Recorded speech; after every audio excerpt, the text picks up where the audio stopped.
My wife's friend tried to hit on me, so I exposed her. Like with a trench coat? This evening, I went out with my wife, 2 of her friends, and one of our couple friends for dinner. My wife is almost 5 months pregnant with our twin daughters. I'm insanely happy in our marriage, and I absolutely adore her with all my heart. I'm aware of the fact that she has a group chat with some of her close friends where they maybe share some intimate things in our marriage. She's made jokes about things some of her friends have said. One of her older friends in particular has made jokes and has been maybe a little overly playful about me, and I've kind of noticed she wasn't always joking. I caught a bad vibe from her the times I've met her, and she would ask me super candid questions that were maybe not appropriate to ask a friend's spouse. When I told my wife about things, she said she thought she was just joking and thought it was funny. But I was 99% sure she wasn't. By the way, this comes from Sad Supermarket 3878, and if you want to submit your own stories, go to the r/OK Storytime subreddit. I'm Savannah. I'm Dakota. I'm Keon. And we're here to give some good advice in a little goofy manner, but we don't have all your answers. We only tell you what we would do, and we don't know everything. But you might, so let us know what you would do in the comments. Dakota knows everything. As OP says. Anyways, at dinner tonight, my wife and the other friend left to go to the bathroom before the food arrived, and the other couple was at the far end of the table, and she was just sitting next to me, on my right, on the opposite end. As soon as they walked away, she touched my arm and said something along the lines of, "Hey, I know you and my wife's name really have a lot going on right now, and that it's a lot. If you ever need to talk about things, I'm always here and I'll always keep it between us." My genuine response. Ugh! Get away from me. My genuine response. Ow, did you pinch me? My genuine response. Ow! Help! Ow! Ah! Ah! Do the thing where like kids are like, "You're touching me! You're touching me!" Just start screaming. Yeah. This girl touched me! Help! Help! Waiter! Waiter! Waiter! It wasn't what she said, but the way she said it. And it was very clear what she meant. I work in sales leadership and read people for a living, and there was no misunderstanding about what she meant. And she's made several comments towards me before, and after I very directly dismissed it, she implied very suggestively that it was a standing offer. Damn, this woman really hit you with the, man, your wife sucks. You know who doesn't suck, but does suck? Me. You know who does but doesn't at the same time? Yes, girl. Let me know if you ever want to get a clue in on that paradox, buddy. That's when I was very certain she meant something very different. It took you 7 times to be like, "I think there's a pattern here." It took the 7th attempt for him to be like, "I read people for a living." The 7th attempt is what really drew the line here. Guys, he said he was 99% sure the whole time. Okay, let's take him at his word. Who was that? Harold. The point is, I want to address this with my wife. I want to do it the right way. I know she won't be upset with me, but my biggest concern is that she will be dismissive at first and think it wasn't legitimate. She's also only been in the US for about 4 years and moved here from Sweden. And this girl is one of her first friends she has made, and she has struggled to make friends a little bit. I just want to be straight up without hurting her too much. How do I handle this conversation the right way? Oh, you go, babe, guess what? Remember how you made your first friend? You also made your first enemy. See, I would say, hey, girl, let me sit you down right now and Hey, listen to me. hey, wifey, guess what? I'd be like, Hey. listen, I know that things have been tough between us, but I do want you to know that your friend that you think is joking has made a pass at me 7 times. I would never act on it, and I want to be transparent before maybe she tries to twist the story or whatever. But I want you to know that I am faithful, and I do not want this woman, and I don't think she is really, truly your friend. Maybe she's like Gen Alpha, and you need to be like, girl, for real, bussin', no cap. Your chica wants to To slide in. Your chica wants to I don't slide even in. know. I don't even know. I had something and it's gone. Dude, for real, no cap. Your lady wants to touch my penor. She wants to jorp on my peanuts. Your girl is trying to jorp my peanuts, wife. There's an update. I sat down and talked to my wife about it this morning and just told her everything directly and straight up while offering her assurance. It's almost like I said to do that. Ooh. No, yeah, get her. She's a witch. Take advice from another woman, shall you? Yes, yes. She knew the future. A witch. I know what women want. Mel Gibson. She has handled it very well, but I think she is still processing some stuff. She also admitted that one of her friends told her in confidence that she may have said some not nice things about her and made several comments about me in conversations with other friends, so she was already kind of suspicious. Listen, I know it's a thing. I know we're just saying it's like a several. If it's really 7 comments and like this is the 7th time, OP. Why is this not being brought up? She just start flicking her in the forehead. Is it like, is that like, that's where OP draws the lines? Like, fool me once, no. Fool me twice, good. Fool me 7 times? But that's I mean, where you cross the line. It makes sense that it's like touching the arm, physical contact, and like, dude, I heard your wife sucks. I'm better than her. Just letting you know. Just letting you know. I heard your wife sucks. Good thing I swallows.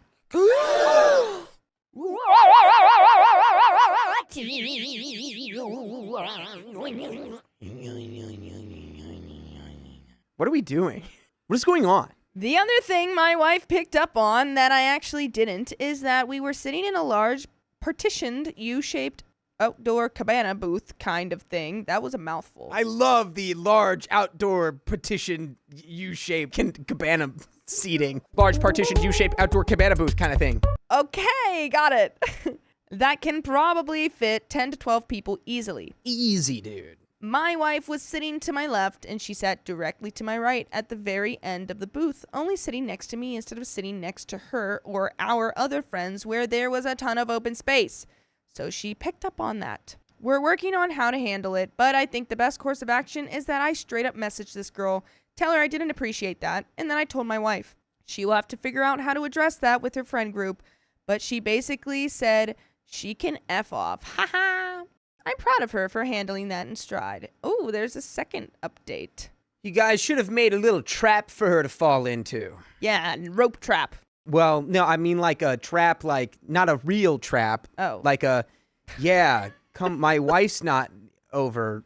Come on over, girly pop. And then when she's like, yes, I've been waiting so long. And then you have what's his and then name? You put a gun to her forehead. You have Chris Hansen Thank waiting you. there. You have Chris Hansen coming out. I just saw a whole thing about that. Yeah, he just comes out and he says, so, this is the 7th time. We've caught you, and you're done. Hello, I'm Chris Hansen, and I would just want to say that you were on To catch a cheater. My name is Worm Hansen. I'm here to tell you you're trash. update number 2. I ended up messaging her on Instagram yesterday evening and basically told her she was an awful person and how disrespectful that was, and straight up told her that my wife is aware. She has not responded, but I know she saw it. By the way, I see you listening to full episodes with stories just like this in your future. Go to Spotify, Apple Podcasts, iHeartRadio, or your favorite podcast app and just search up OK Storytime. And she's a witch. She knows that's your future. What are the next numbers for the lottery? 7. I was going to say 17. You were off by 10. Sorry. Sorry, I'm the lottery. Sorry, I am the lottery witch, and you have not done well. I don't think this lady is... She's getting off too easy. Well... You should have shamed her. You should have Publicly. concocted a plot to ruin her life irreparably. Oh my God. I don't know. What if OP's wife was like kind of into it?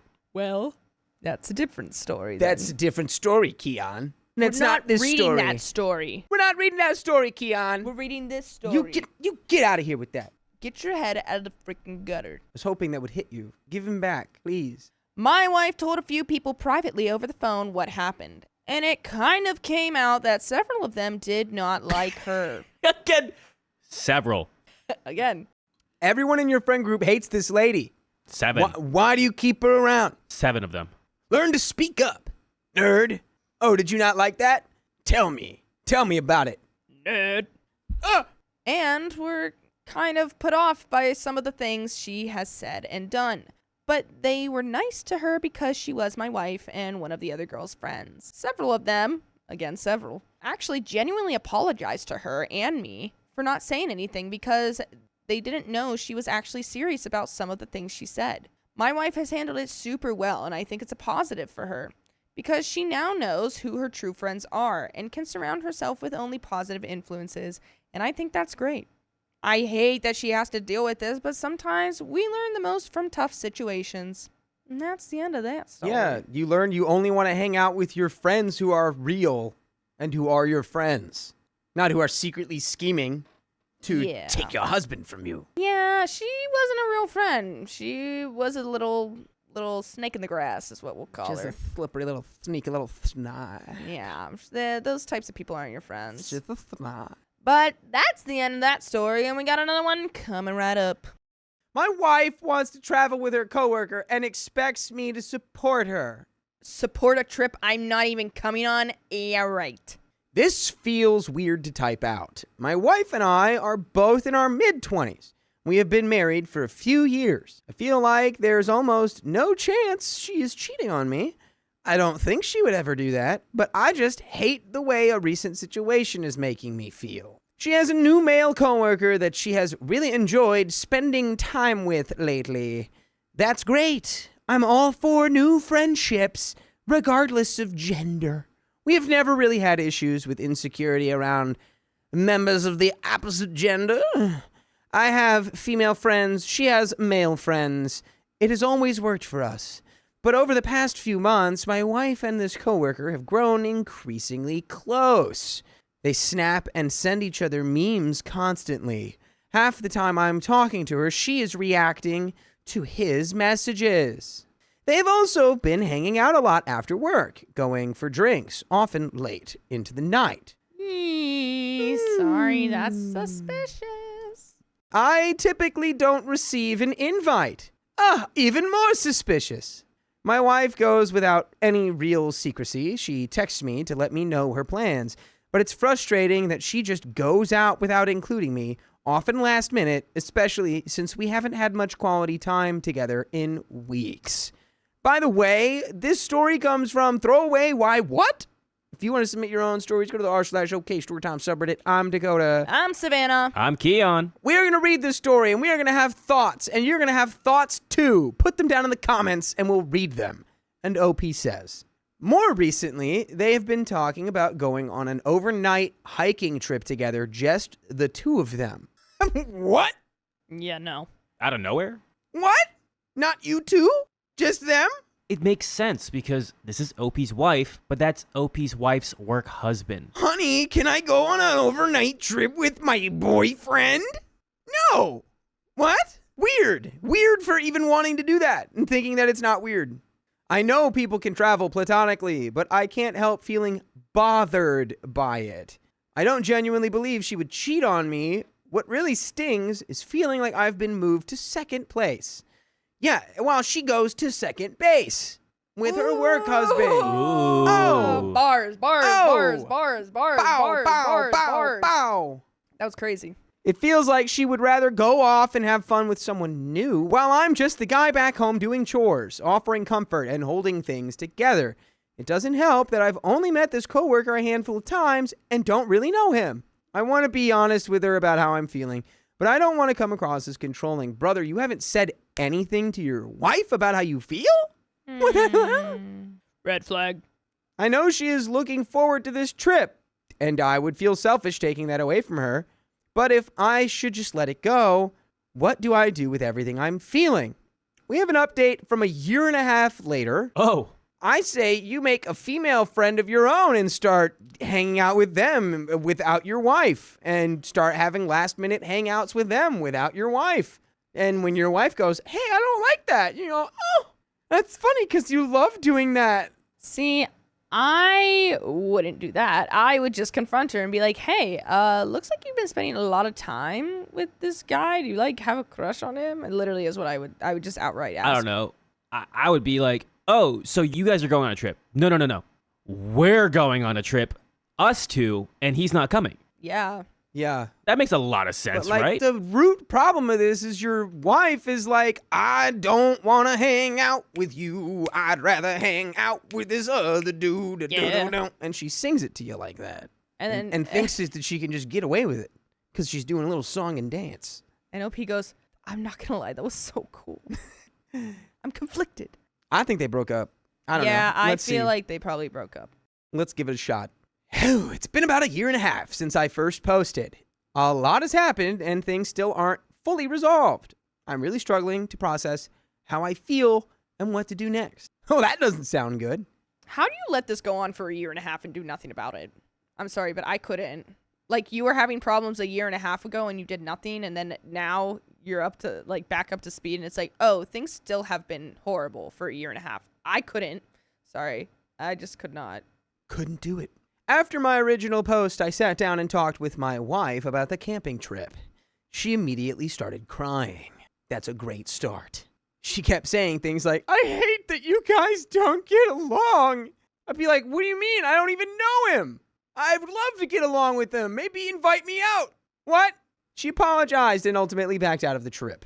Things improved for a short while, but then the hangouts with this coworker resumed at the same frequency. We had more conversations about it. I knew he would be moving away soon and thought things might resolve on their own. The next couple of months were hard. I still felt undervalued, like my concerns weren't being truly heard. She mentioned wanting to visit him after he moved, and when I expressed concern, she never ended up going. That seemed to cause a falling out between them. After that, my wife's perspective shifted. She started to feel like she was a victim of this coworker and that he had been pursuing her inappropriately. Whoa. I see. Your cheating wife is starting to spin the narrative so that she can get away with it. Wow. There blatantly was an affair that has happened. Cheating has happened with this man. And then he's like, oh, I'm moving away, blah, blah. And now it's her chance to be like, oh, well, he can't defend himself. So, yeah, Right. There was something going on. And he was so inappropriate with me. Yes, he pursued me inappropriately when I would go to drink with him at a bar. And wanted to go on a hiking trip with just the two of us. Yes, he pursued me inappropriately. Yeah. Oh, Shut all the way up. My brother, Wake up. I don't feel much for you right now because you're blind. Willfully blind. they literally had a falling out because now you can't physically see each other. She ended up burning some things he had given her, including a letter he sent after the move. Brother, they were in love. Yeah, what? To this day, she gets defensive whenever his name comes up, and it's impossible to have a real conversation about any of it. Eventually, contact between them faded out. In the meantime, she developed another close friendship with a different guy that followed a similar pattern and only added to my growing sense of unease. Give it another 1.5 years to figure that one out. Yeah, like, OP, come on, wake up. She's doing the same exact thing. She's doing the same thing with another guy. Recognize the pattern, please. My dog, do you need some smelling salts to wake up? Like, oh, what are you doing? I continued to feel underappreciated and emotionally dismissed. Our conversations about all of this remain tense and unresolved. After a long time sitting with it, I finally let myself feel the full weight of everything. I woke up one night at 3 a.m, unable to go back to sleep. The smelling salts, they hit you. Thank God. Eventually, I looked through her old messages with the coworker. There were a lot of them.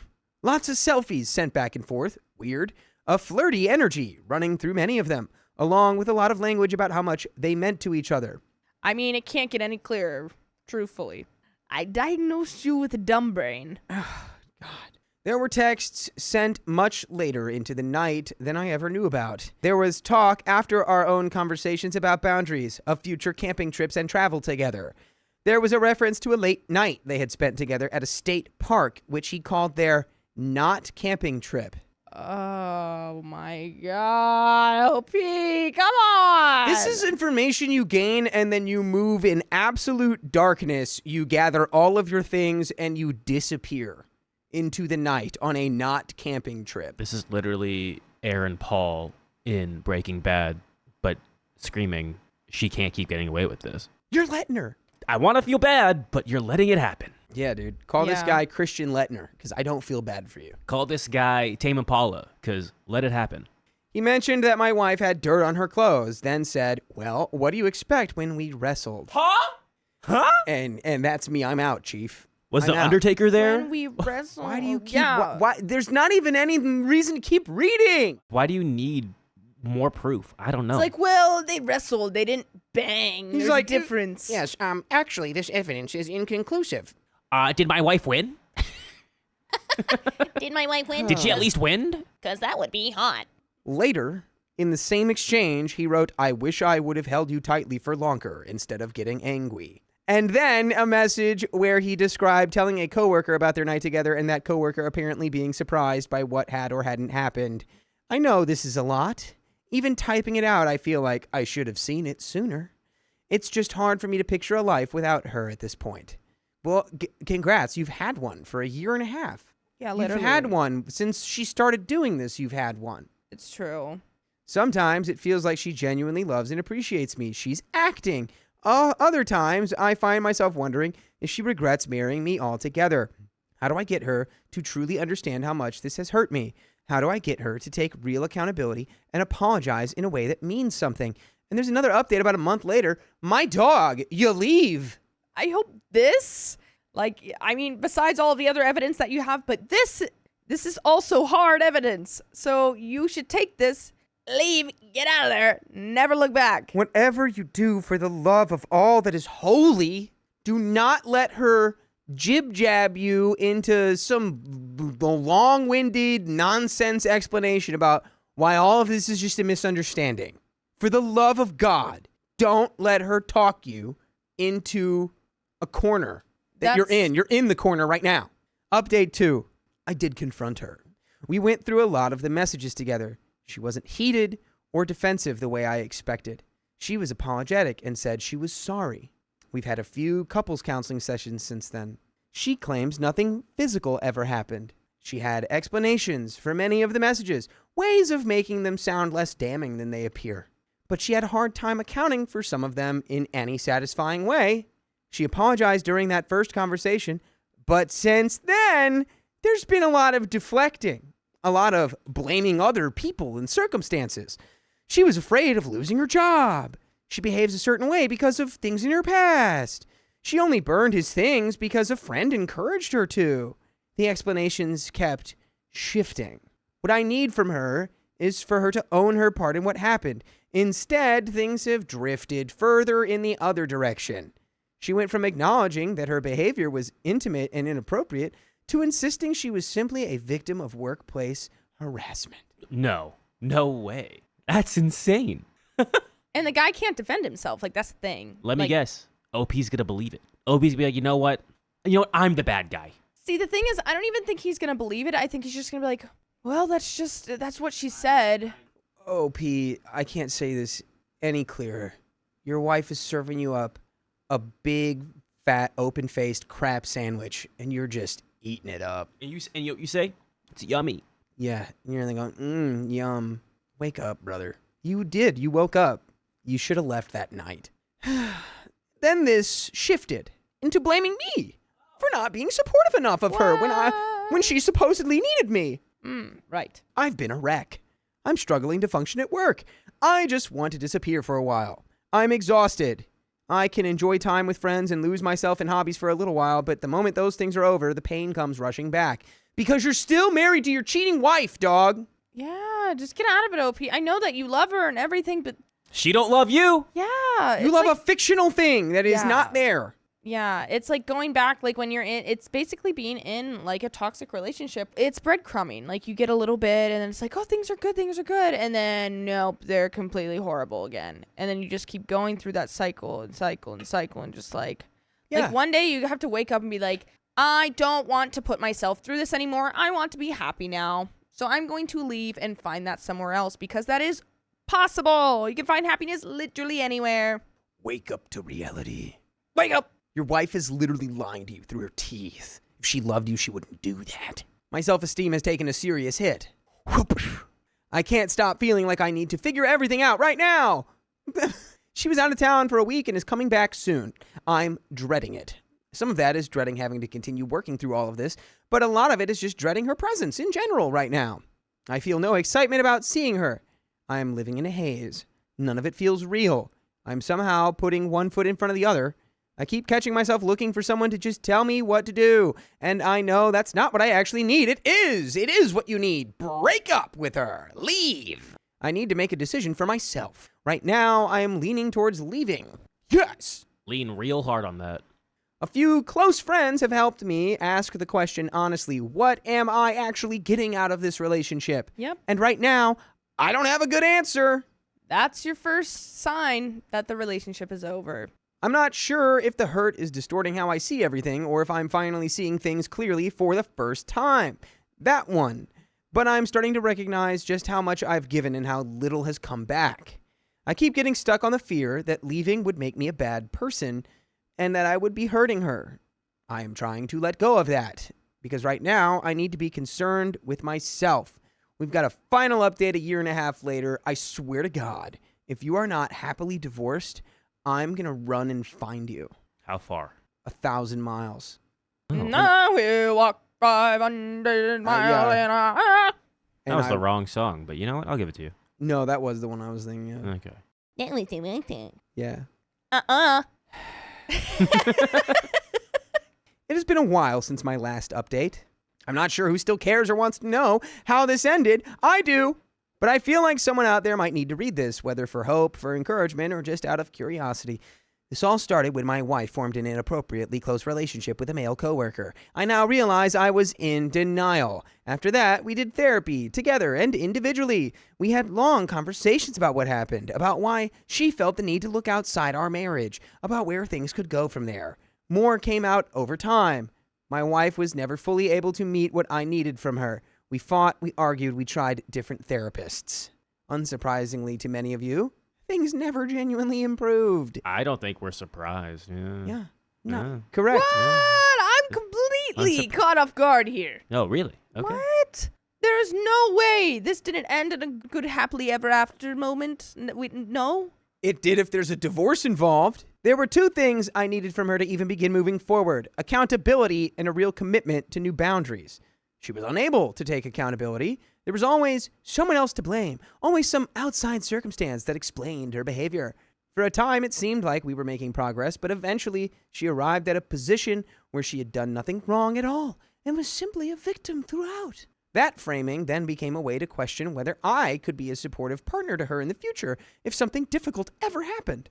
I had a moment of feeling completely unmoored by that, but I was able to shake myself out of it.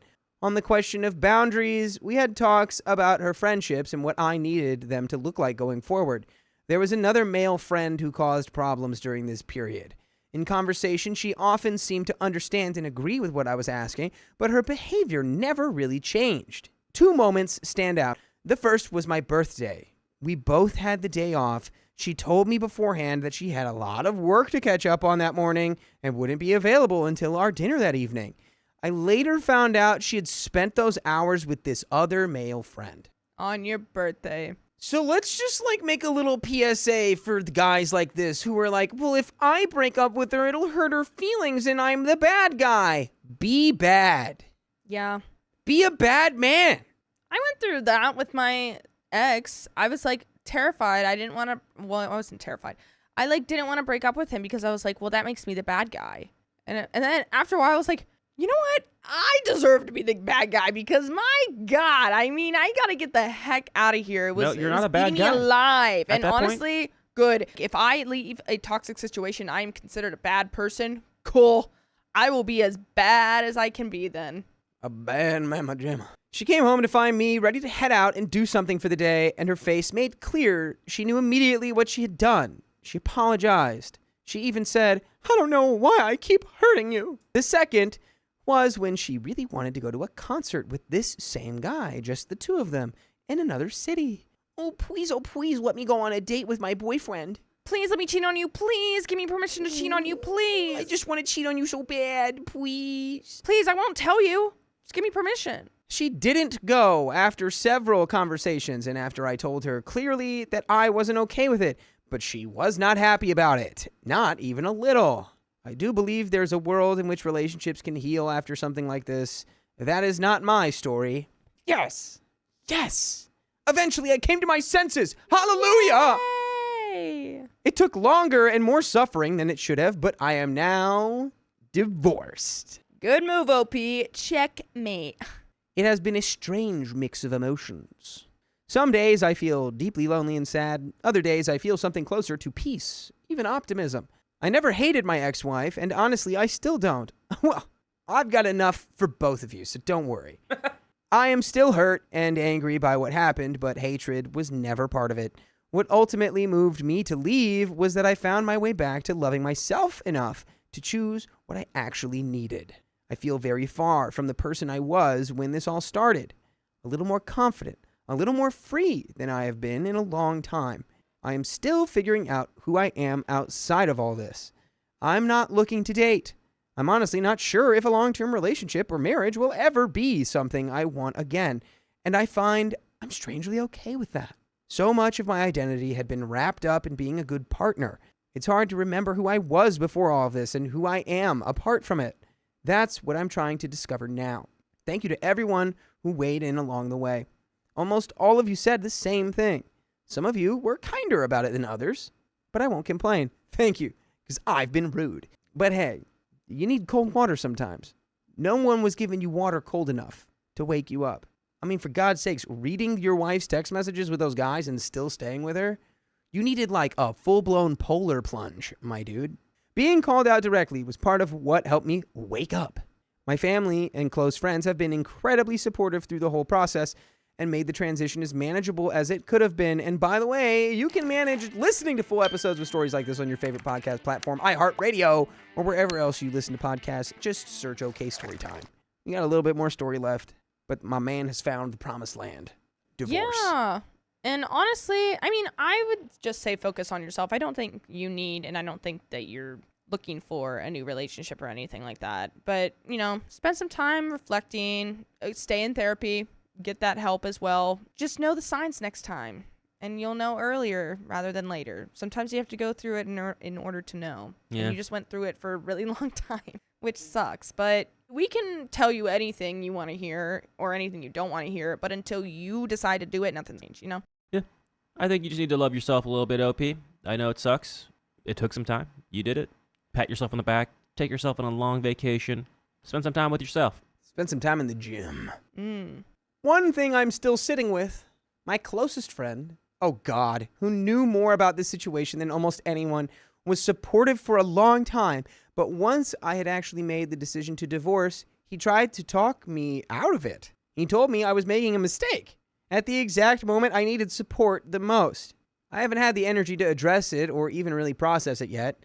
I'm not sure whether it's worth having the conversation or whether I should let the friendship go. If anyone has thoughts on that, I genuinely welcome them. My God, I'm just glad you didn't say your friend was one of her affair partners. I know. Geez. That's where I thought that was going to go. And I was like, no. Everyone around him was in on it. Could you imagine? Yeah. Ugh. But, yeah, I would talk to him and be like, hey, so why did you want me to stay with the worst thing that's ever happened to me? Yeah. I'd be like, what is your reasoning behind this weird decision? What's up, Buttercup? But that's the end of that story. We've got another one coming right up. My husband is torn between a once-in-a-lifetime opportunity and being there for our baby. Baby, oh. My husband and I are expecting our first baby together later this year after trying for a while. He's in the final stages of a training program for his career and was offered a one-time opportunity to attend an instructor training that would set him up really well long-term. This isn't something he can take later due to timing. This is truly his only chance. However, this isn't his only path to becoming an instructor. It's just a better and faster path on a national level. By the way, this comes from Keiichi. And if you want to submit your own stories, go to the r/OK Storytime subreddit. I'm Savannah. I'm Dakota. I'm Keon. And we're here to give some good advice goofily, but we don't have all the answers. We only tell you what we would do, but you should let us know what you would do down in the comments. As OP says, the issue is the training falls during the exact week our baby is due, and he would need to travel out of state for a week. He told me he'd let me decide what I want to do, but also explained that missing this could impact his long-term career path. He said he'd likely feel some animosity if he doesn't go. Hey, I let you decide, but if you do the wrong one, I'm going to be really upset. Yeah, that's front loading. Yeah. But you have the option here. Yeah, there are two chances, but really there's one really, really good one. On my side, I told him I don't think I could get past him missing the birth of our child. I really want my husband there for support, and this is something we've been trying for and looking forward to. He also mentioned that from his perspective, there's not much he can physically do during the birth, which I understand in a practical sense, but emotionally, it still matters a lot to me that he's there. There's no way this dumbass just trying to go, well, I'm not a doctor. What am I going to do? Deliver the baby? Yeah, he's like, well, technically there's not really much for me to do than just stand there and show you support. You get to choose being there for the birth of your child, or your career path is just faster. Because there's another way to do this. You know which one you should pick. Yeah. If going on this trip doesn't make you $10 million, it's not worth it. So now I feel stuck. If he goes, I'll be hurt and don't know if I'll fully get over it. If he stays, he may feel long-term resentment. I can see both sides, which is what makes this so hard. Am I being unreasonable for wanting him there no matter what? Given that this is truly a one-time career opportunity, what would you do or how would you feel? It's not a one-time opportunity because he can get the stuff he needs in a different way. What are you talking about? I don't know. Could he just not do it? Could he just ask? You know what's a one-time opportunity? Being there when your child is born. No, but I could do that for my second child. You can't put the kid back in. Once it's out, it's out. Honey, can you wait? Just hold it. This kind of attitude makes me question the viability of your relationship as a whole. And the viability of him as being a father. What's going on? Okay, so I'm going to play devil's advocate. Because if I was giving birth and my husband was like, oh, I just got this offer to be in this multi-million movie, blah, blah, and it shoots that week. Yeah, different situation entirely. Okay. Completely different. Yeah, go be a millionaire movie star and set our family up for limitless success. Go ahead and do that. Kind of the... Not at all. Really? It's like a meetup to get a certification. That's nothing. That's just, I get to do it faster. Oops, baby being born. Can't do faster. Ips, baby, baby, barn. Shouldn't it really shouldn't even be a question.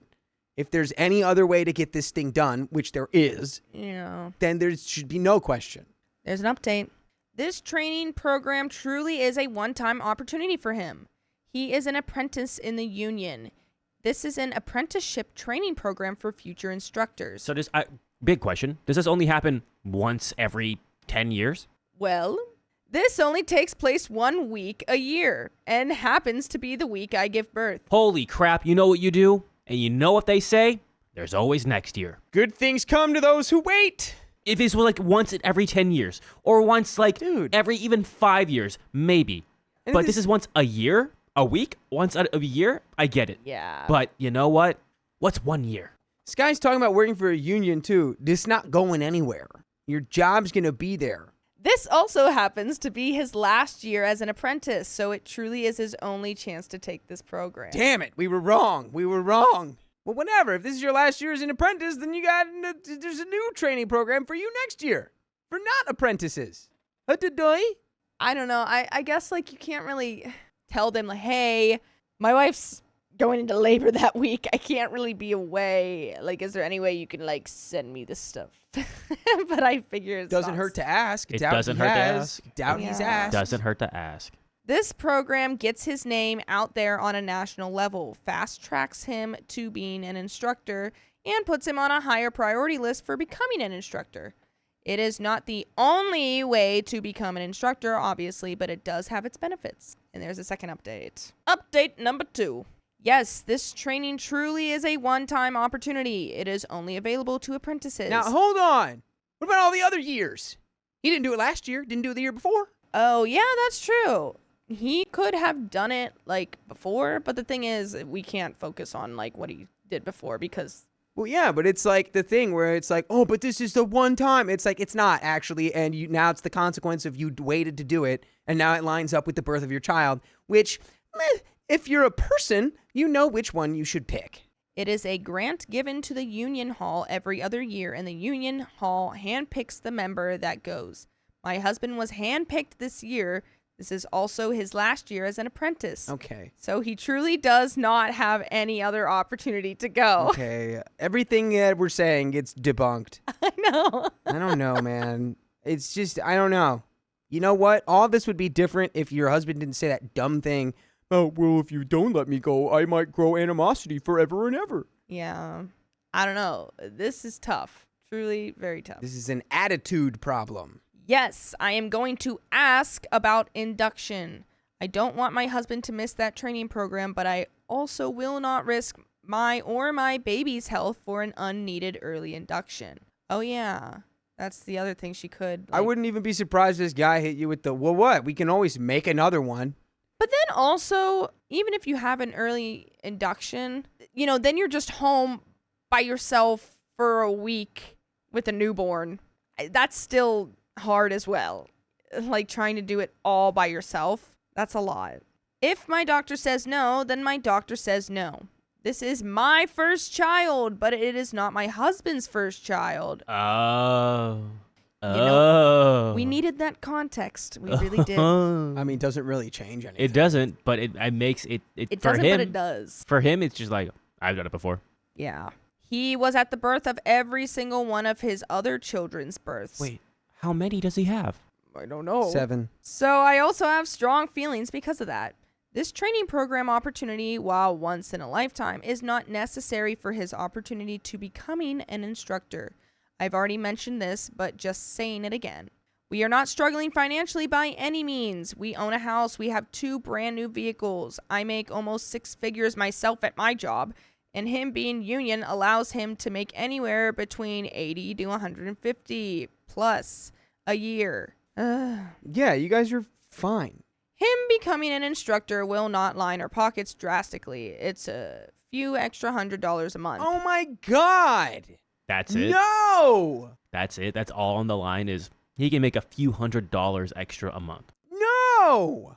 But at the cost of missing our child's birth. But he's done it multiple times. He's seen it. He's been at every other birth. He's like, it's not my first rodeo. I've seen it. It's not that fun. Honestly, I'm tired of it kind of thing. To abandon your wife, I don't care like how many times you've seen birth happen, but to abandon your wife on her first birth, that is something that she does not forget, that she will not forget. Yeah, when he said that ultimatum about, if you do, it'll make me upset, you should have responded with, yeah, if I choose an option here, you're going to make me upset. Yeah. Like, I feel bad because when my brother had, like, his baby, my sister-in-law felt so alone. Like, he was there, obviously, but she's just like, even then, when he would leave to go home to get sleep, and I'd be in the hospital room, she's like, I hated it. I hated being alone. I kept thinking, oh my God, he left. Newborn, hormones everywhere, in a space where you're not familiar, like, it's crazy. I talked to my husband about my feelings last night. He expressed to me that he will absolutely be at our baby's birth and that he doesn't want to miss that, but that, yes, of course, he would be upset if he missed this opportunity. Not upset at me, just at the situation in general, which I, of course, understand. This is truly a rock and a hard place, and it really, really sucks. By the way, you know what doesn't suck? You listening to full episodes of stories just like this. Go to Spotify, Apple Podcast, iHeartRadio, or your favorite podcast app, and just search up OK Storytime. They're all there for the taking. This is dumb. Your husband is being dumb. For an extra couple $100 a week, when y'all already make combined like $200K, what are we talking about? And he can still get it done? It's just not gonna be through this? What are we talking about? Call his mom. That's true. You could tell the family, get the family on your side. Tell on him. But also, you're 2 grown adults. Like, you don't want family drama to become like... I don't know. He's a grown adult, but he can't make up his mind about what he wants to do here. He's yeah. prioritizing it. You know what it is? It's because he got handpicked. So he's like, well, if I don't go, then all the guys at the union they won't like me. Did you tell him that you're having a baby? That's also crazy to be like, hey, OP, I want you to decide. Yeah, and then also say, but you know there's only one decision that's going to make me happy. I told him that he cannot put that decision on me, and that's something he needs to decide. And he said that we need to decide it together. So we talked about it and came to an agreement that we will play it by ear. That's the worst. That's the worst. You didn't make a decision. You've done nothing. We're going to play it by ear. Okay. What? You're going to play it by his ear. Yeah. Ugh. He will plan to go, and if baby isn't born by the time he has to leave, he will still go. But if I go into labor and call, he is to be on a plane ASAP. It's a terrible plan. Your husband is selfish. So he is going to miss the birth of your first child. Just know that you just gave him permission to miss the birth of your This first was child. the worst outcome. Yeah. Selfish husband. I understand that childbirth dates are up in the air and not guaranteed. I'd hate for him to not go at all and then our baby not even be born until after the program is over. At least with this option, he at least had the opportunity to go. Yeah, so that we can change nothing about our financial picture and he can just get this certification or get on this list or whatever faster. Yeah. No. I don't Bad. know. I Bad. think this was not a good conversation because it really didn't come to any agreement. It was more like, hey, we should just play it by ear.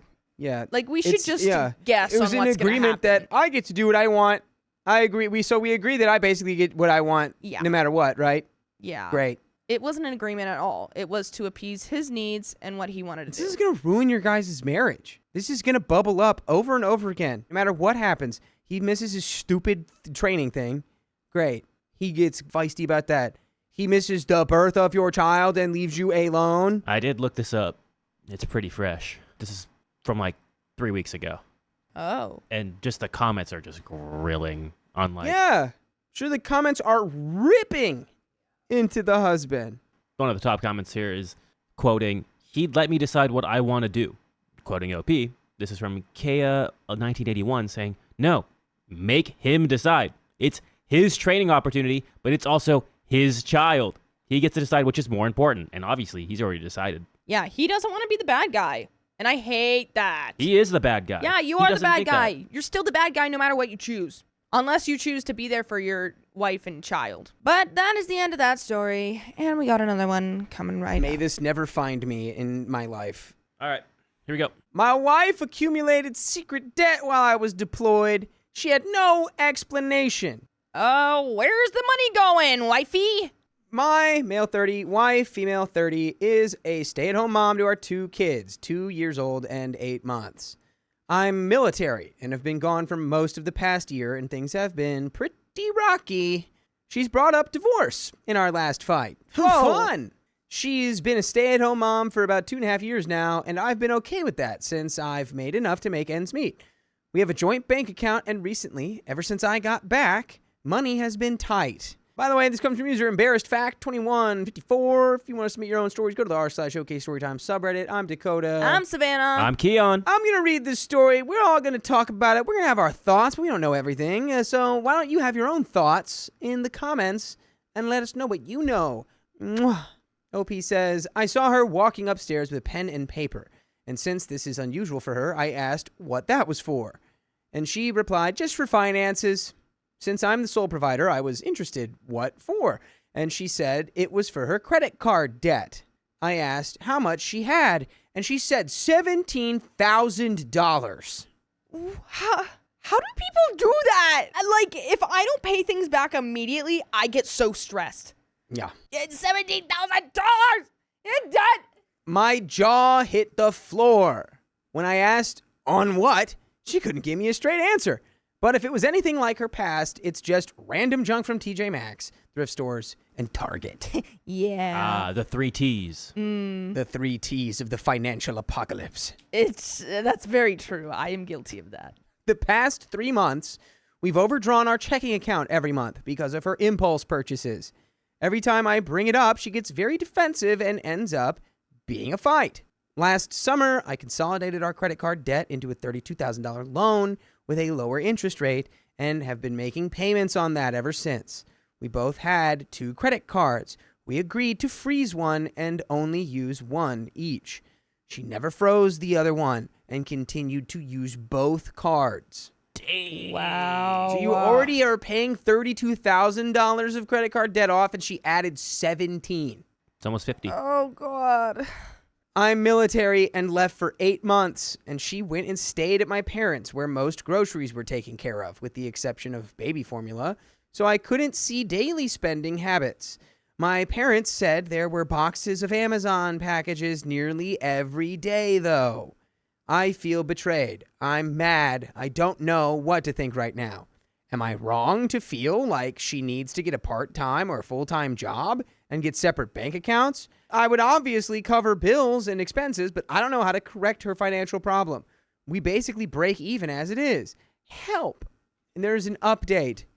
Yeah, do that. I would think she isn't allowed to spend any money unless it's literally pre-approved. She has lost her right to any semblance of a joint bank account or joint spending. Yeah, it's just that she's being so careless with money, and you're out there trying to like do your job and make sure that you're still providing for your family even though you can't be there. And then you come back and she's like, by the way, I'm $17,000 in credit card debt. And it's like, what happened while I was gone? What are you doing? Update. Last night, I told her I didn't want to speak to her about this because I don't want to say something out of emotion and something I don't mean. And I got this as a response. Go ahead and say what you want because you're clearly thinking it. I know I don't work, I don't make money, and I'm sorry for that. I'm the one to blame. I will go to work. I have no problem with that. Then help me find a daycare and finish applying for the childcare. I've done a lot in this, and you haven't been any help with it. These are our kids, and this part of it isn't easy. Everyone in this world has debt, unfortunately. I'm not proud of it, but it's something that doesn't just go away in a few years as much as we would like it to. And I go, oh, wow. My brain just melted from that. But you Whoa. also spent that amount of money over the course of how many years? It's the thing of debt won't go away as long as you keep adding debt. You know what? I didn't get I didn't get a single sniff of any accountability in that text message. No, nothing. She literally tried to say debt is like a cosmic force that just happens to people. And then also was like, well, I've been doing all this research into finding a job. So, like, if I'm going to do all this research, then you have to take care of the kids and find a nanny and find daycare like, and do all these stuff. And it's like, you are a stay-at-home mom, not saying that, like, you're not doing anything, because apparently you are. You're buying stuff that you don't need and putting your family in debt when you have 2 kids to take care of. You're a stay-at-home spender. Yeah. A big You're like, spender. you need to help me out with this.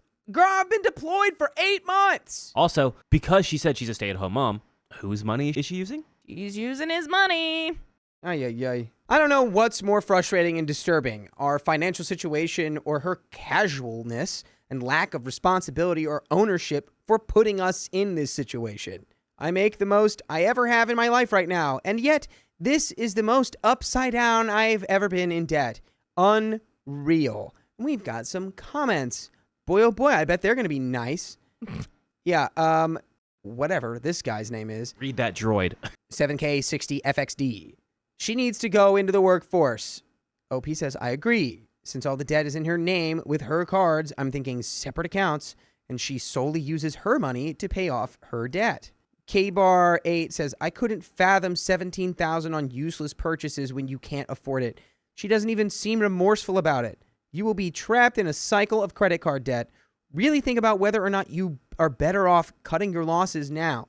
OP says, I really don't want it to come to that, but I agree with you. A partner is supposed to share loads and blows in life. Oof, and that's what we did last summer when we combined our debt and took that loan. This $17,000 is a ton of money with nothing to show for it. I'm just so upset at her selfishness and lack of thought about our family. KADK216, what was the debt from before? Was that also from her spending? OP says, yes. When I consolidated our debt, she did have an additional credit card with $5,000 on it. However, that was interest-free for the first year, so that was not part of the loan. When I saw our bank statements, credit card payments, I was under the impression that she was making payments on that. She also purchased a bedroom set for $4,000, but I set aside money for her money to pay that. Little did I know, none of that went towards the set and funded another spending spree. And there's an update again 6 months later. Holy crap. That is... Dude, if she's not going to take a shred of accountability for this, I think you got to separate at the very least and be like, you have to learn how to not put our family in financial ruin. Yeah, because I mean, then the kids are going to grow up and be like, This is okay. yeah. That, and then also like, oh, we don't have money for food now because my mom bought a $5,000 couch for some reason. My mom's buying vases. Where are you going to put them? We have 3 kitchen tables that we don't use. Update 6 months later.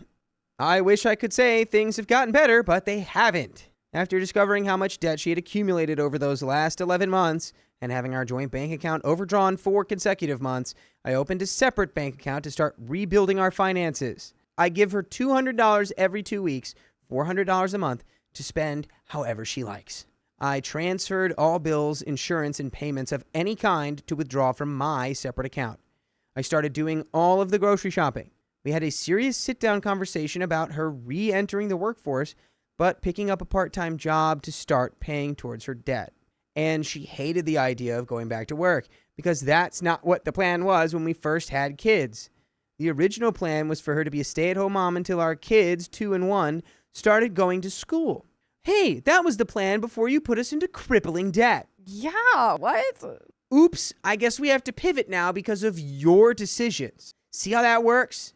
She went through 3 jobs in 3 weeks, quitting hours before her shift through text. I was trying to take over her life and being controlling.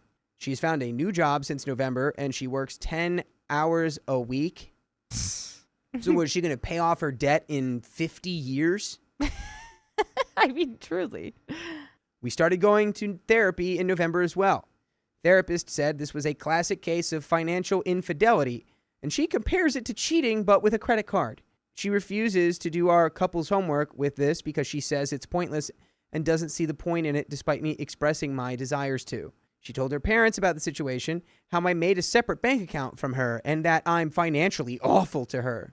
I walked into a conversation my mother-in-law was having with the mail lady about me, and I can honestly say they no longer like me.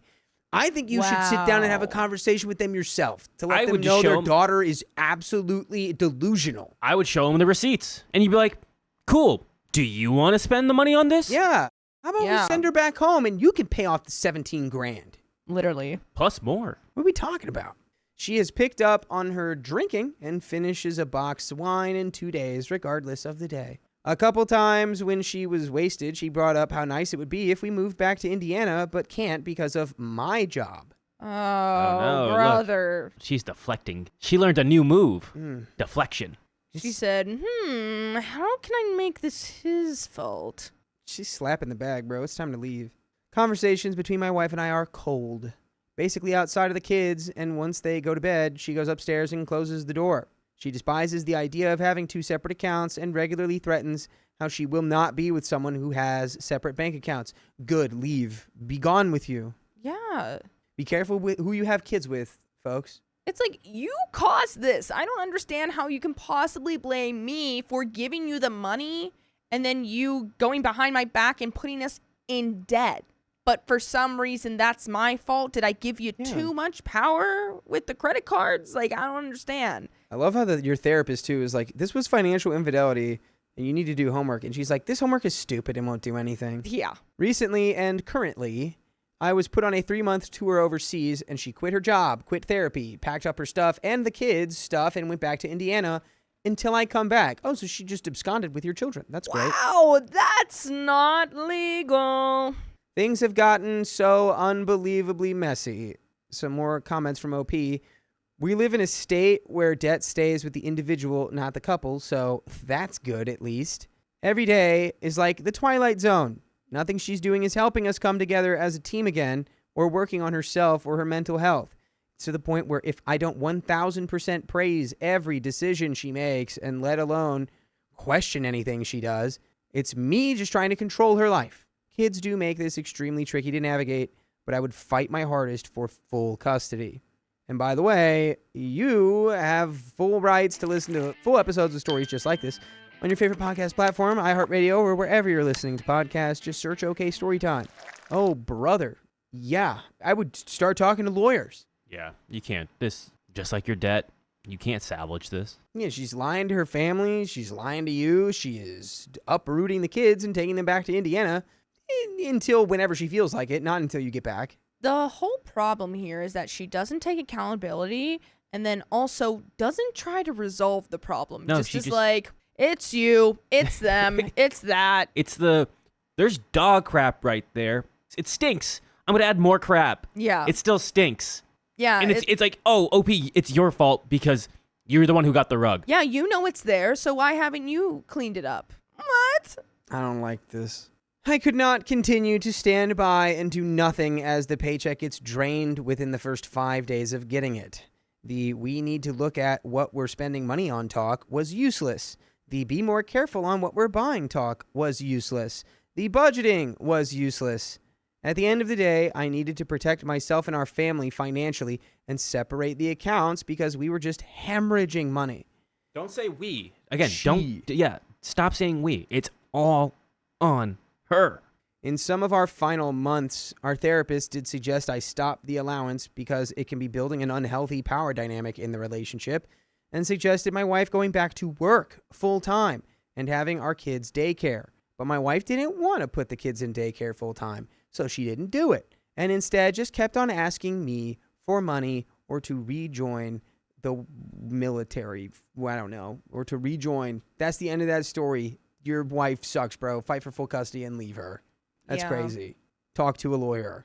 She's Or not going to somebody. change. It's just going to continue to get worse especially because you're not there to keep her like in check. And it's also not your job to do that. She is just using you at this point and will just try every which way to just get what she wants. And that's not a marriage. That's not love. That's not family.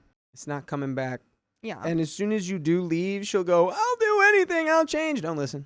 You got to leave. You got to get out of there. She's not going to change till she has a job. She's just gonna be living in debt for the rest of Yeah. her life. And you know what? That's not for you to take care of or fix. Not your responsibility. You tried.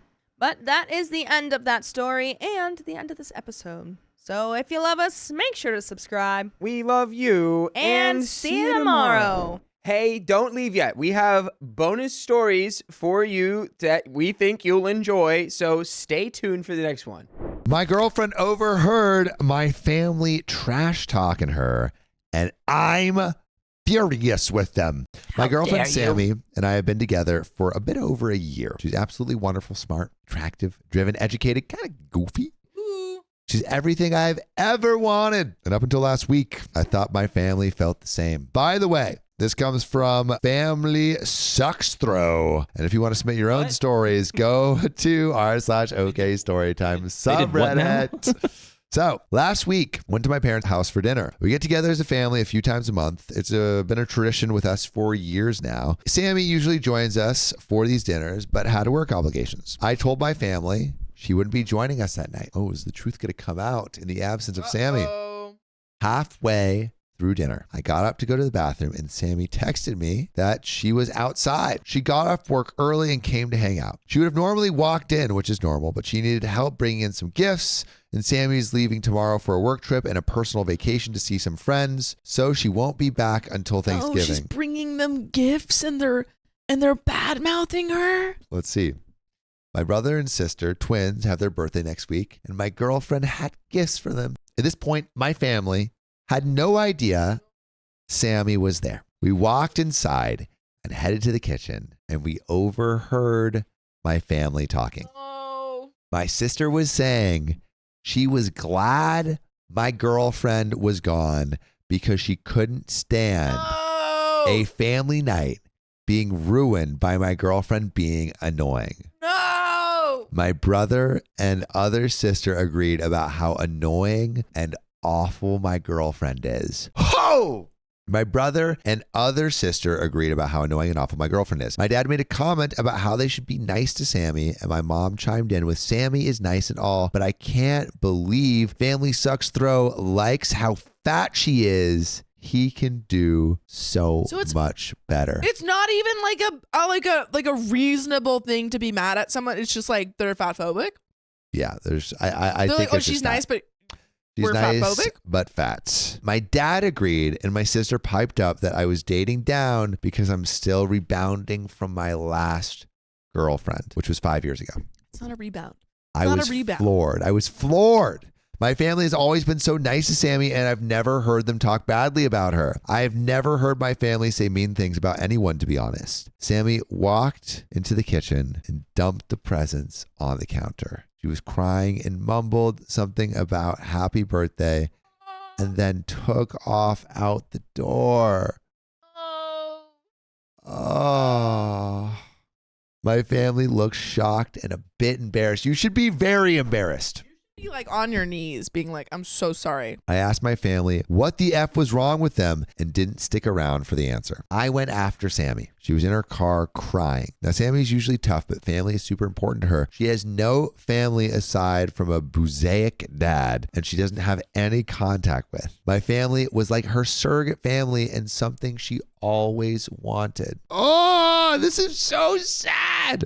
She was overjoyed when my family welcomed her and invited her to family events. The presents she brought my sister and brother were paintings she had spent many hours working on. And yes, she is fat, but I prefer thick girls, always have. To me, she's gorgeous and exactly what I like. But even then, she's lost about 40 pounds since we started dating. I would love her at any weight, and I'm proud of the work she's done.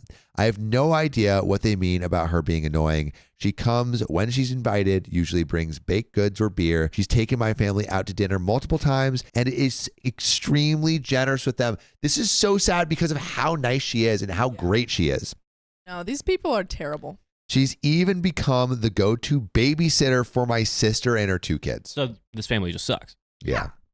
Clearly. I mean, she was bringing them gifts. Yeah.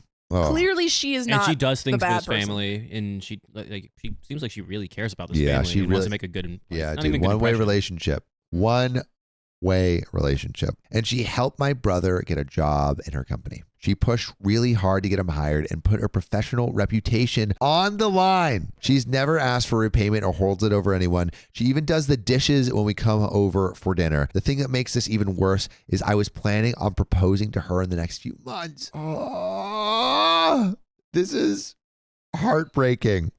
Cut them off. I had planned on asking my sisters to come with me to pick out her ring. Now, Sammy hasn't said much about it and hasn't talked to me about the incident. She has always wanted a family, and she doesn't understand why my family doesn't like her or what she's done wrong.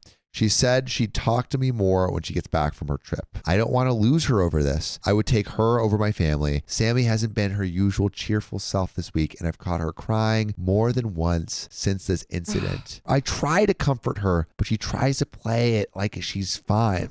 At this point, I have no idea if I even want them in my life.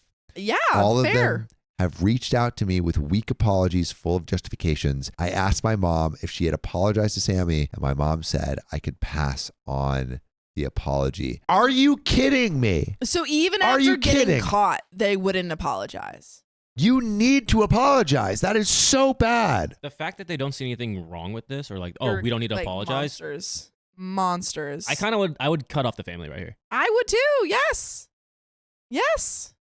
Would you take the gifts away? Oh I would yeah. take Getting the the gifts These gifts. are our gifts now. Not Dude, getting the we- freaking gifts. To be fair to them, all of them do feel bad about what happened, then frickin' apologize. And seemed extra embarrassed about this, but no one can give me exact reasons why she's annoying or how she's ruined family nights. My dad is the only reasonable one that has offered to apologize to Sammy directly. Thank God. What do? I don't want to get rid of my family, but Sammy matters more to me at this point. I want Sammy to know I'm fully in her corner, and I don't want her to feel guilty if I have to cut out my family. And there is a lot more to this story, y'all. We're just beginning. You might have thought, oh, I've heard this somewhere else. Well, guess what? There's updates There's a lot more. that no one else has gone over. No one else has ever. No seen one this. else has gone over these updates. We are less than 25% through. Yeah. So buckle up, buttercups. You're about to get a Saddle whole up. tornado Sickos. of new updates. Yeah, saddle up, sickos. I like that. Edit. I went to bed and woke up to tons of replies. Thanks for the advice and support.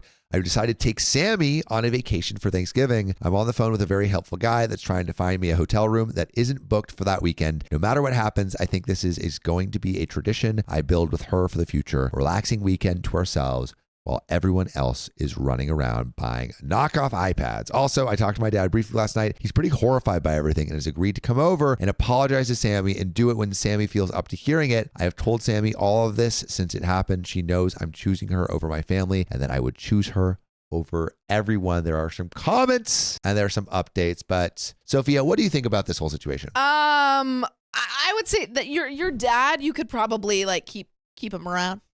Because he seems like a pretty apologetic. And honestly, it might have been one of those situations where everyone was like ragging and he either was silent or, Ragging. you know, like, yeah, maybe he was silent in the conversation or something, or only said it because he, like, everyone else is saying it, which is still bad. But like maybe he has a redemption arc in the future. But yeah, the rest of the family, the fact that they refuse to apologize is just so like awful.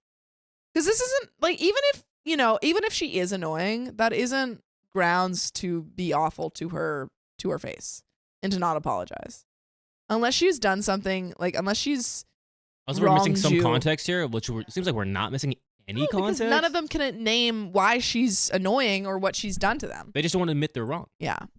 But we got some comments Comments. coming up. So comment, they need to apologize directly. Amen.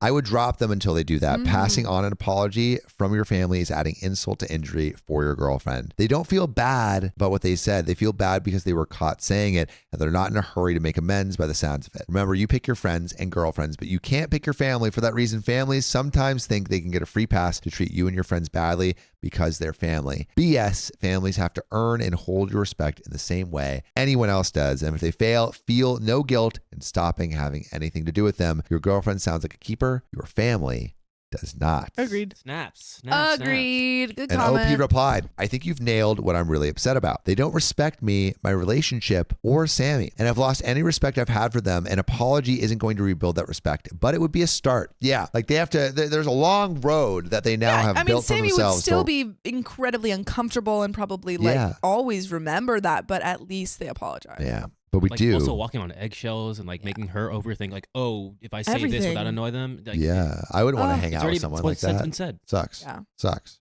Well, update. I just remembered a very sad, tragic tale. Oh, what is it? I remember when a young Samuel Donner, he wanted to join the cool kids, but instead of labeling you as one of the cool kids, They called me Salad Boy because I ate nothing but salads. Could not trade my lunch for a lunch. Really anything. You know what community will always welcome you with open arms, Sam? And make you feel like a cool kid? The great people who have OK Storytime memberships. Oh, I heard that 60 plus hours of members only content Monday, Wednesday, Fridays. You heard right, Sam, and it's only $5 a month. So go to the link in our description, youtube.com/OKOP show/join. Now back to the story. Chomp, chomp. So, few people have messaged me for an update. So I thought I would post. First, thank you for all the kind words and great ideas. It really helped me get some perspective on the situation. First off, Sammy and I had a wonderful Thanksgiving. We spent it out of town in a small skiing town. It was a great weekend, and we spent a lot of time talking and discussing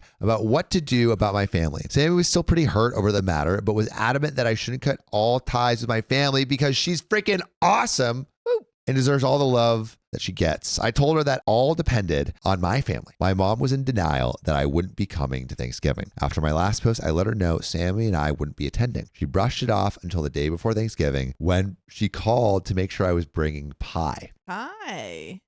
I reminded her I wouldn't be at dinner, and she broke down crying. She told me she was sorry for hurting Sammy and would like the chance to apologize. I feel I like let that her should have know. been brought up before you asked him to bring pie. Yeah, I think she was I just feel like trying we to should switch ignore the it. order of that. I think she was like trying to ignore it until Yeah. it actually was right in her face, and she Yeah. could not like run from it anymore. Oh, and I told her she'd have that chance after Thanksgiving. After we got back from our Thanksgiving trip, my parents came over for dinner. I had okayed this with Sammy. She thought my parents deserves a chance to make this right, and frankly, I think she really wanted to mend things with my family. Dinner was awkward, to say the least, and my dad started out by offering Sammy a genuine apology. He told her he was extremely embarrassed and genuinely wanted to make things up to her. They had a nice chat. The talk with my mom, well, that went okay. And my mom cried through most of it and tried to reinforce that she was very sorry. I couldn't tell if she was sorry or just upset that I was taking Sammy's side. I don't think Sammy was convinced either. They're sorry And that they I'm not got. Yeah, convinced. I'm not convinced. They're They're so- sorry yeah. that they got caught. They're sorry that you are actually, putting up boundaries and saying like, "Hey, that was not okay, and we're not going to see you." And that's the only thing that they're sorry about. Yeah, I Right? don't That they're getting punished for this. really understand how you come back from something like this, or at least you can't come back quickly. I think this is how you go. You go to Sammy and you say, "Hey, I'm really sorry that we should never have been saying that stuff. I think, we've been getting used to you and that's not okay. I would love the chance to kind of get to know you. And I totally understand if you're not comfortable with that, but whenever you feel comfortable, I would love the chance to make this up to you." Dude, yeah. And that's where you start. I mean, it would be really hard for me to ever have a good relationship with that family. It would take years. Years. A few days after dinner, my mom called Sammy and asked her to lunch to talk by themselves. Several comments in my last post mentioned that my family probably felt Sammy was annoying simply because they felt intimidated or projected their own issues on her. I think that was spot on. Sammy went to lunch with my mom and they had a very long, good talk about everything. She said my mom felt jealous that Sammy was so educated. This is how you do it. You go, no, we don't hate you. We're just jealous that you're so smart and pretty. This is the tricksters. Oh my goodness. Honestly, kind of brilliant. Kind of brilliant tricksters. She said my mom felt jealous that Sammy was so educated and had a chance to get an education. And Sammy admitted to being jealous that my mom has a big family. Sammy opened up to my mom about the situation with her own family and living on her own since she was a teenager. I think that hit my mom very hard because she's always been surrounded by a big loving family. And I think she was horrified by her own behavior towards Sammy, who wanted to be part of the family. Overall, I think things are better between parents and Sammy. My younger sister reached out to Sammy after Thanksgiving. I don't think any of the siblings expected me to ditch family dinner, and I heard they were pretty upset that I went on vacation again.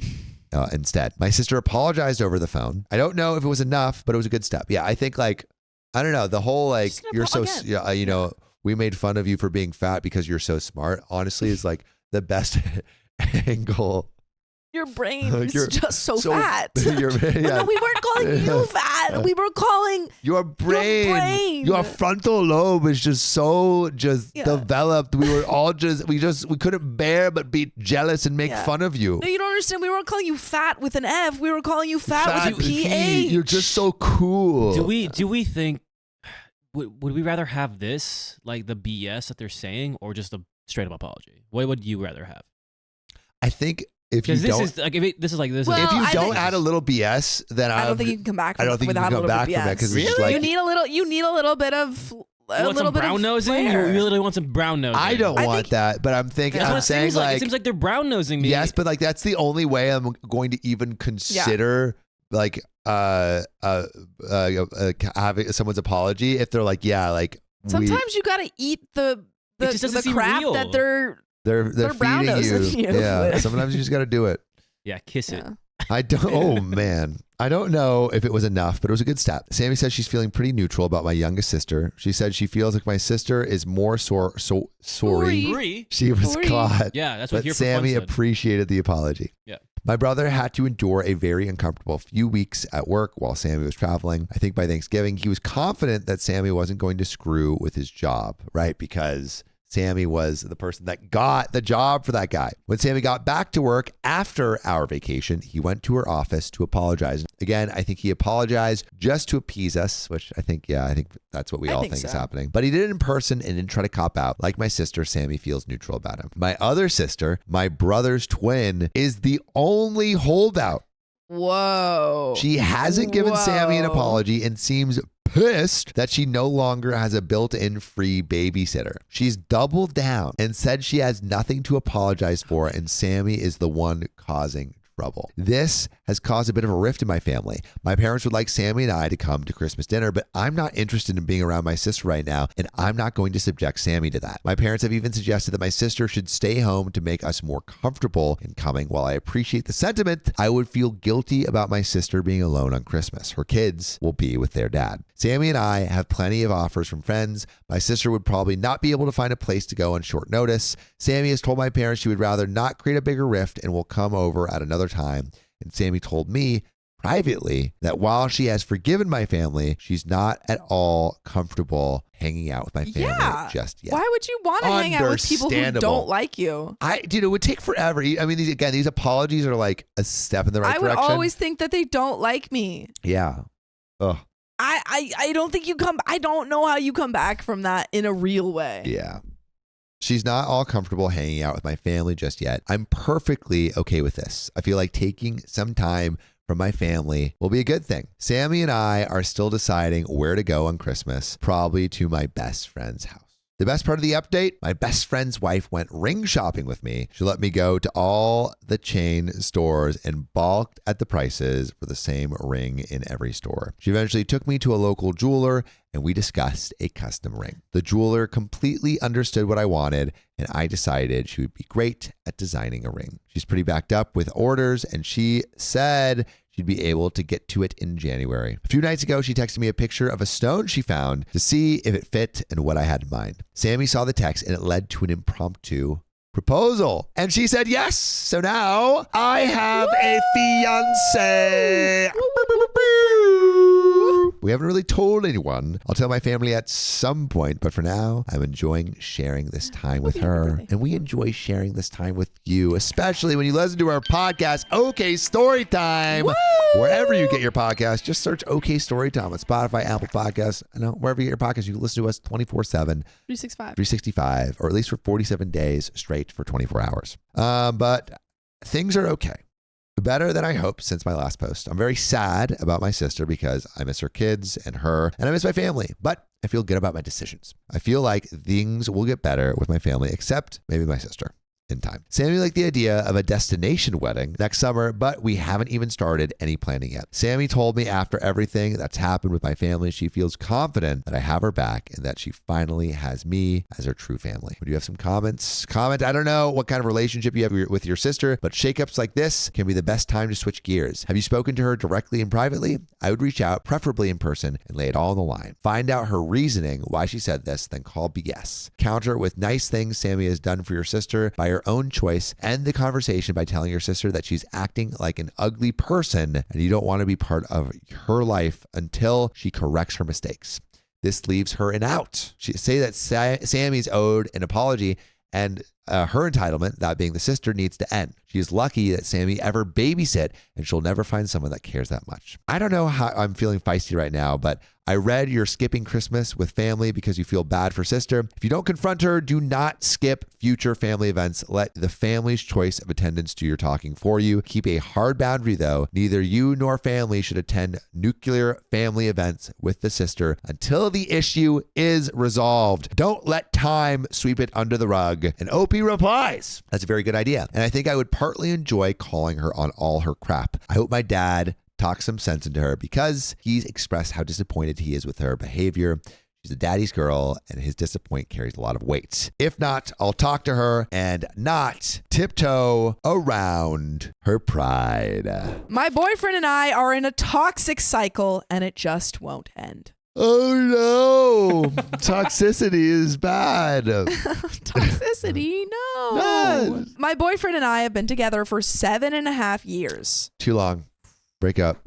We've been living together with his family for about 7 years. We have had plenty of issues, some worse than others, but at the end of everything, we always choose to continue working on things. By the way, this comes from Metal Glow, and if you want to submit your own stories, go to r/OKStorytime subreddit. To give a little backstory, I had quite a bit of debt that initially started small and then got out of control. This debt was something I have been working to pay off for the last 5 to 6 years. This has been a major point of contention in our relationship and the main contributing factor as to why we still live with his family, his mom and dad, his sister, 23 female, and her boyfriend, 26 male. He and I have always talked about owning a home rather than renting, as he's always been strongly against renting. Why pay someone else for a place when you can pay towards your own home? I mean, yeah, great idea, but not when you're in $1 billion in debt. I completely understand his logic with that. With that being said, my spending habits and lack of effort towards paying my debt for a few years have always been one of his issues with our relationship, but definitely not the only issue we have. I'm now working a job where I make quite a bit more than I have in the past, and so this debt has been paid off pretty recently. about a month ago. We discussed in the months leading up to the payoff and around the time of that now that it's paid, it's time to start saving towards a down payment on our house. Our timeline discussed was that we were hoping to buy in June as we think we can have enough for a down payment saved. Like I mentioned though, money is not our only issue. We fight about spicy sleep. We fight about each other's attitudes, and we find like this is not like the Sounds like you guys best don't like each other. relationship, y'all. I don't. and we fight about stupid little things. Two things. One, I think that money problems can often make all of the other little problems feel Worse. a lot worse because you're worrying about something always.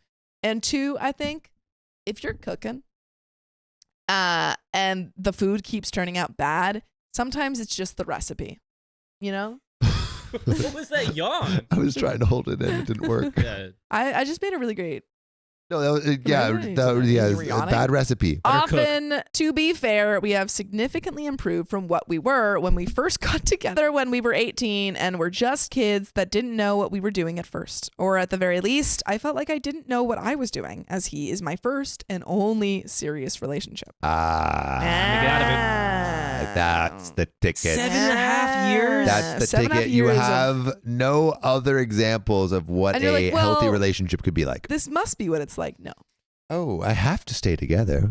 Regardless of that, we are stuck in a 3 to 6 month cycle of fight, make up, repeat. Every few months, we end up having a huge blowout fight about one or multiple of main issues. We end up having long conversations where we're both crying and promising to work on things. We make up, things may change for a little while, and then it ends up slowly but surely back to how we were. In the in-between months, we bicker over little things and argue about bigger things until it all builds up again. So you guys are earthquakes in LA. Next thing you know, we're back to crying and promising to work on things again. Last Tuesday, we got into a fight that really just changed my perspective a bit on the relationship. How about all the other fights for the last I know, 7 7 years? And I really Man. don't know what to do. Break up. Can you I know what to do. Can relationships ever be easy? No, that's why people can't do them all. I Well, mean, but, not like- everyone can do it. Sorry, that's what I was trying to say. That's sad. But I've been in a relationship with Christian for since kindergarten. But it's Can not it be like necessarily that? easy. I mean, like It's like easy-ish. friendships. Yeah. Yeah, friendships still require Friendships, work. yeah, and friendships are maintenance and easier than stuff. a relationship. That's true. But they won't leave. Like they don't just break up. Yeah, usually. I mean, you can have a friendship breakup, but like but it's It usually more takes a like they lot just more. yeah. I know. Ugh.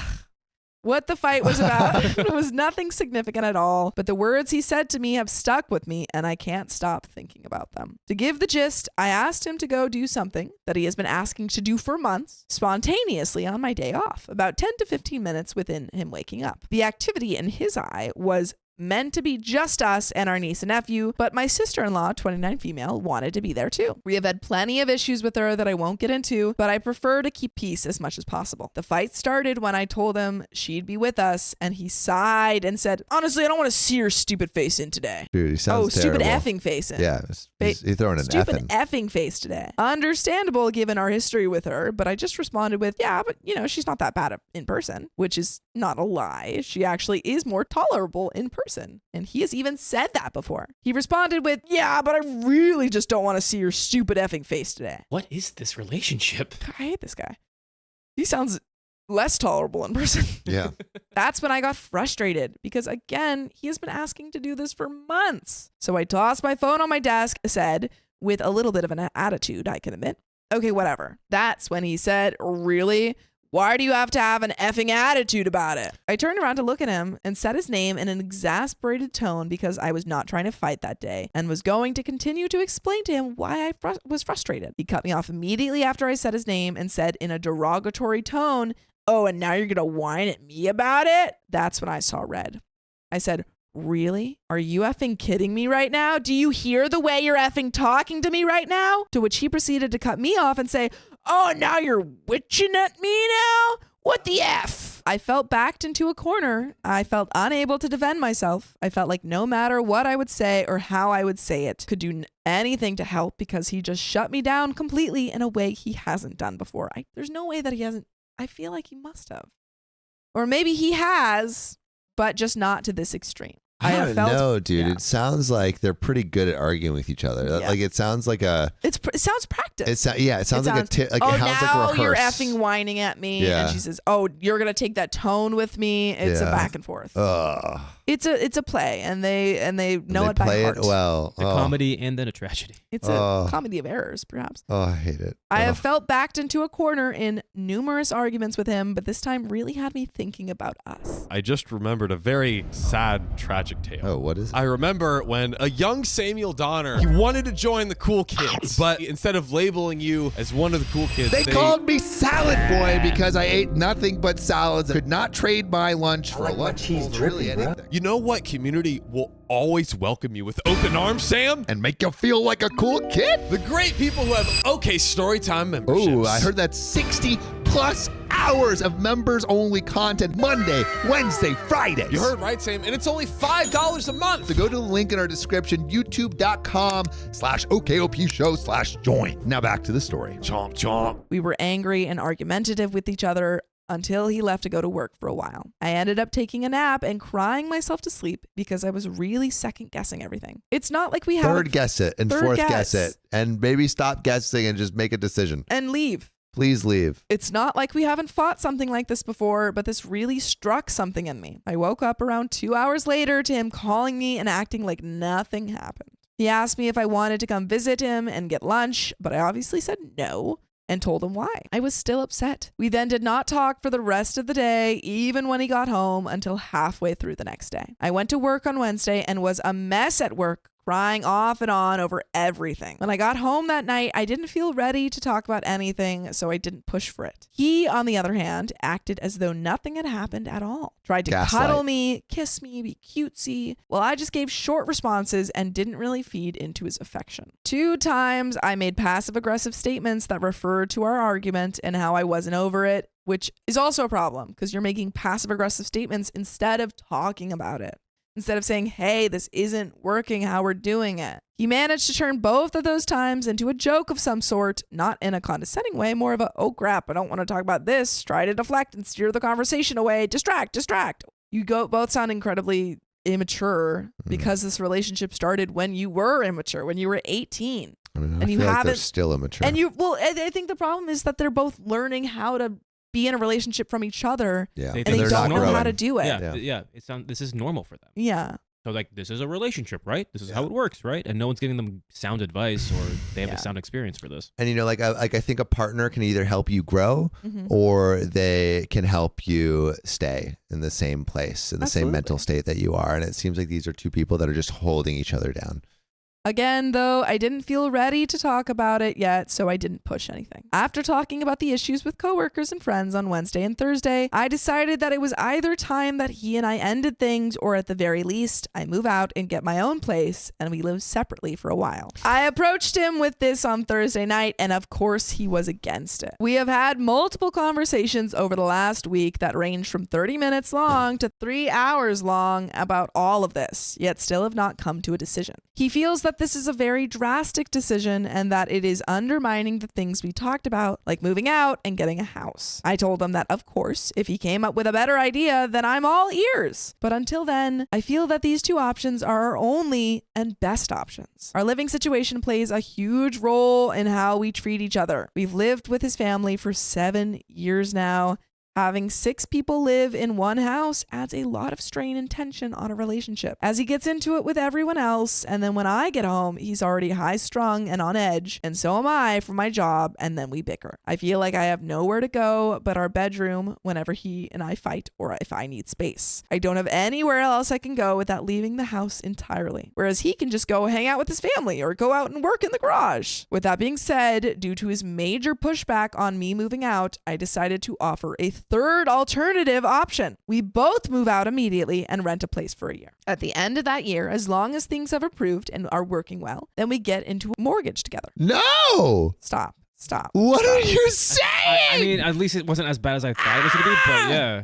Oh my God. This is the worst. Literally, what you actually need is Break up. apartments, separate. And also separate apartments. relationships. And separate relationships. No, this is going to save the relationship, guys. He wants to wait it's a 3 nightmare. months with both of us still living with his family and then get into a mortgage together rather than waiting until June like we talked about in the past. I told him that I don't feel like I can wait 3 months for change to happen, and I also don't feel like 3 months is long enough to work on our issues enough to determine if we can handle a mortgage together. I feel like us moving out immediately within the next 3 weeks into a rental would be our best option to make things work. I really don't want to end things with him, but I also don't want to go in circles anymore. Please don't keep You're going in circles. Keep going These in are circles. circles. Things aren't changing on both of our parts, and the last thing I can think of to help is that we move out immediately. I've told them multiple times now that since neither of us want to break up and we want to solve our problem so we can be happy, that this is a last-ditch effort to see if we can make it work. It hasn't worked for so long. It's been 7 years of last-ditch efforts. This is not like a new thing. You know, if it had been good for the first like couple years, and then you had a bad year or two. Then maybe. But you said it was bad the whole time. The whole time, like there's something rotten to the core. If ultimately things don't work, I can handle the rent on my own and he can move back in with his family, if that is what it comes down to. At least with that, in the end, we'd be able to say we tried everything and didn't just give up. We have talked and talked and talked about this so many times over the last week, yet still haven't come to a decision. We've gone and looked at a few places, gotten all the numbers, and still he is pushing back. Every time we have a conversation, I feel like by the end of it, we've made progress towards coming to a decision and that we're on the same page and he's open to moving out together. The day after, we go to talk about it again and he is right back to being against it and saying we should just wait a few more months, just get into a mortgage like we talked about for years. He feels like we're so close to getting what we've wanted and that this would be a major step in the wrong direction. He doesn't feel like we're working like a team, and he feels that we really never have worked as a team in the time we've been together, but especially with this situation, you're so close. You're so close to the right answer. Please, for the love of God. You haven't worked as a team. Ugh. He said he feels backed into a corner and that I'm giving him an ultimatum. He feels like I've made the decision up in my head and that there's nothing he can do to sway it. He feels like we can just focus on treating each other better and that would solve the major issues. I just don't think anything is going to change while our living situation is the same. We've been there and done that multiple times over the years, and yet we're still dealing with it. I think at the very least, us moving out together is a step in the right direction. If we're truly meant to spend the rest of our lives together, then what is one more year until we own our own home? It's not like it's never going to happen. It would just be delayed a bit. And you know what you should never delay? Joining us for more full episodes with stories just like this. Just go to Spotify, Apple Podcasts, or your favorite podcast app and search up Movie Storytime. Do it. Do right it. now. And there is a little bit more to this story. Let's hit it. This freaking story. At this point, I don't know what to do. I feel lost and confused. We've been bickering and arguing and talking and crying for the last week now. Things feel awkward between us. I just want to get this figured out. I don't want to wait months because I don't want to get looped right back into the same cycle and forget about all of this. I don't want to get into a mortgage with him in the position that we're in. It's a lot easier for us to get out of a rental than it would be to get out of a mortgage. I feel that we need drastic change and we need it now. I don't know what to do anymore, and I honestly just need advice. I love him very much and can genuinely see myself spending the rest of my life with him. I just can't do it if we're going to keep doing it like this. I don't want to abandon 7 years of my life with him over something like this. It's not. But at this point, I am at my wit's end and just want to be happy with him. Please help. Any and all advice is greatly appreciated. It's not, I don't want to end this over something like this. The whole relationship is this. You said it yourself. Not one part of this relationship has been easy. It shouldn't be this hard. It's so heartbreaking. And there are comments probably saying the same thing that we're saying. Comment 1 says, it sounds like you two can't communicate without baiting each other. You let these little aggressions build up. We literally saw that. And Until so you bad. explode, then communicate honestly. Can you both take time daily to speak honestly with each other? Like if you said, I'm in a bad mood because today sucked and there's so many gosh dang people out here. I'm not mad at you, but you're not making me feel better. What would happen? Could you both promise each other that you'll stop sniping at each other? Opie says, usually Usually things do mildly improve for a while after we have our talks, but as time goes on, things end up reverting back to how they were. It would absolutely take work on both of our ends to actively communicate like that on a daily basis. We both have a hard time with getting defensive and dismissive with each other whenever we express things of that nature, despite countless conversations about it. And then another comment says, since you're saving for a house, I'm assuming couples therapy is off the table. Opie says he is adamantly against couples therapy. Because he Red wants to keep you flag. down. I've suggested it multiple times over the years, and every single time it gets shut down. He thinks if we needed therapy, then we shouldn't even be together. Whoa, he stumbled upon the answer. Obviously, I very much disagree with that and actually see the benefits of therapy, as I was someone who benefited from therapy in the past. He's done individual therapy once in his life, was matched with a bad therapist, so he hated it, and has never looked back. Commenter 2 says you should get your own place and date him. He can stay at his parents until you feel like you can work it out. If you don't want to work it out, then break up. Under no circumstances do you enter a contract where he is co-signing anything. No mortgages and no apartment leases either. If you break up, you want a clean breakup. And that is the end Ugh. of that story. And there was no happy ending.